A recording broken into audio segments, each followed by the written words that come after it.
Galata, capitolo 3. A giustificazione viene la fede. O Galata senza cervello, chi mai va fatturato? Cristo è a morte sua, goppa a croce, non sono stato pregato a voi con una chiarezza assai rossa. Una cosa sola vorrei sapere a voi. Dio ha dato spirito suo perché siete stati a sentire la legge o piuttosto perché vi siete messi a stare a sentire la parola della fede? Siete proprio diventati così in zalla nuda. Ma come? Avete cominciato a campare con spirito di Dio e ma volete fornire la carne? Avete così fatto per senza niente tutte quelle pratiche?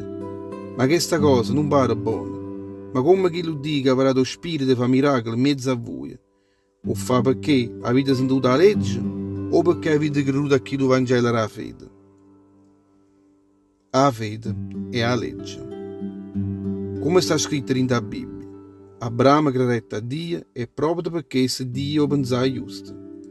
Non vi scordate mai che i discendenti veri Abramo sono tutti quelli che tengono la fede. Sta scritto pure in la Bibbia che Dio avrebbe salvato i popoli che tengono la fede. A Abramo Dio facette questa promessa.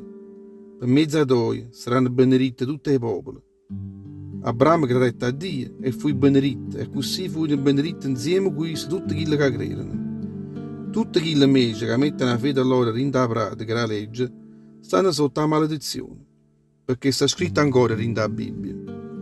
Maledetto quelli che non sentono e non mettono in pratica quelli che comandano, che stanno scritte in dei libri della legge. È chiaro che a Dio non serve a nessuno per mezzo della legge, o dice pure la Bibbia, quelli che credono è giusto innanzi a Dio, chi sta per la vita. La legge invece non tiene niente a che vedere con la fede. La Bibbia dice ancora, chi mette in pratica i comandi della legge avrà la vita per mezzo della legge. Perché se dica a voi, noi stavamo sotto la maledizione della legge. Cristo ci ha liberato quando in coppa la croce piglia in cuore a essa che è la maledizione. Perché sta scritto in la Bibbia, maledetto quello che sta appesa in un pezzo di ligname. E così, per mezzo di Gesù Cristo, che è la benedizione che Dio aveva promesso a Abramo, è arrivata pure un cuore di pavana e a tutto quanto noi, che crediamo in Cristo. Teniamo che lo spirito che è stato promesso. La legge non ha cancellato la promessa. Frate mio, o vicano, mo voglio fare a voi un esempio che succede spesso in coppa sta terra. Quando il testamento è stato fatto buono, secondo la legge, nessuno può dire che non vale niente e nessuno potrà cagnare. Ma Dio ha fatto tutte le promesse sue a Abramo e ai discendenti suoi.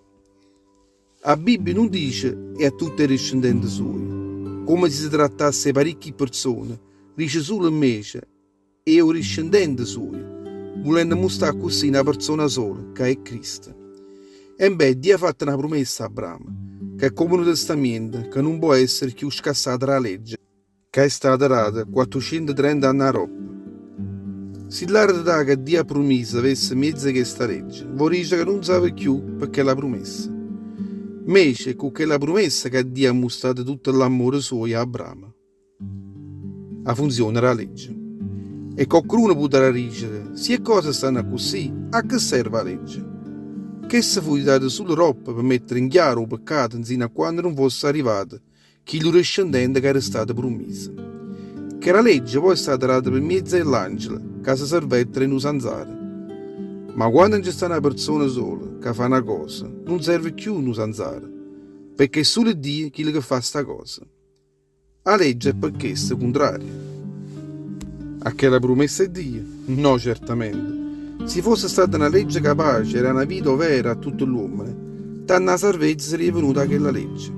Lì da Bibbia invece sta scritto che tutto quanto stanno sotto il potere del peccato, perché tutto quello reale promesso a Dio venisse da tutti quelli che credono in Gesù Cristo, proprio la fede a loro. Prima che arrivasse quello tempo della fede in Cristo, stavamo tutto quanto sotto il potere della legge, aspettando che questa fede venisse fatta conoscere. A così che la legge fu per noi, come uno che già guarda insieme a di Cristo, per ci far salvare poi per mezzo della fede. Mo che la fede è arrivata, noi non siamo più sotto l'occhio romasto.